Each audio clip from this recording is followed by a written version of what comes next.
You've trained your whole life. You play for one of the biggest clubs in the world. And then an 18-year-old kid who nobody has ever heard of spends 90 minutes using you as a personal obstacle course. That's not a hypothetical. That's what happened to Manchester United on August 6, 2003. And the funniest part? Ferguson started trying to buy him at halftime. Now, before we get into the massacre, a little context.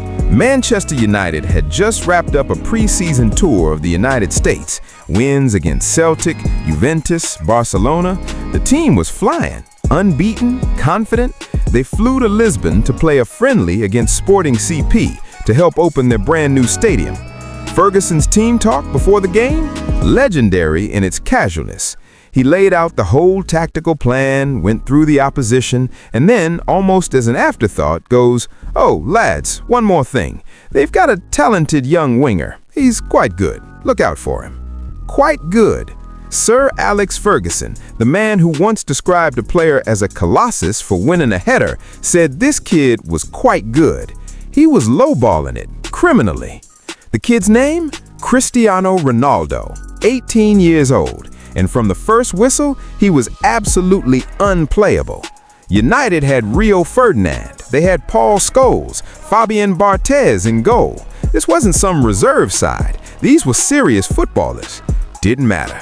Ronaldo picked up the ball on the left, looked at John O'Shea, a solid, experienced defender, and just cooked him. Turned him inside out like he was a traffic cone with feelings. Ryan Giggs, watching from the pitch, said, and I love this quote, "You see Ronaldo get the ball, and you see him turn John O'Shea inside out, and you're having a little giggle to yourself." Bruh, his own teammate was laughing at him. O'Shea was getting so badly embarrassed that Ferguson subbed him off in the second half just to put him out of his misery. Then the next defender stepped in, same result. Michael Sylvester, French international, Champions League winner, said this kid nobody knew tore us apart for the whole game. No one could get near him. By the end, Sporting won 3-1. Ronaldo didn't even score, but somehow that made it worse. He just made 4 professionals look like they'd never seen a football before, took no credit for it, and went home. Now, here's where it gets absolutely unhinged. At halftime, the United players went to their dressing room. The staff went to theirs, except Ferguson wasn't doing a tactical talk.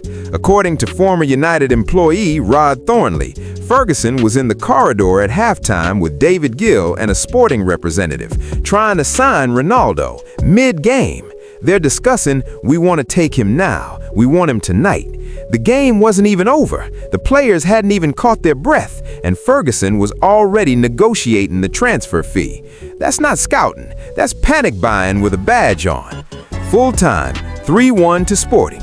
United players walked off the pitch and did something that almost never happens in football. They begged their manager to sign the guy who just embarrassed them.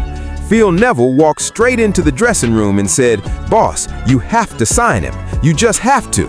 Ferguson, completely unbothered, went, okay, don't worry, we'll get it sorted." Translation, I already tried to buy him at halftime, Philip. Calm down. The team got on the coach to go home. They sat there, waiting, 30 minutes. Nobody knew what was happening. Then Ryan Giggs got a whisper. The deal was being done. 5 days later, 5 days, Ronaldo was at Old Trafford signing a contract. He asked for the number 28 shirt he wore at Sporting. Ferguson said no. He gave him the number 7, the same number worn by George Best, Brian Robson, and Eric Cantona, to an 18-year-old from Madeira who just played 1 game against them. That's either the greatest eye for talent in football history or the most expensive impulse buy since someone paid $72 million for a guy who falls over a lot. Either way, it worked out. And one more thing, the Sporting manager that night? Fernando Santos.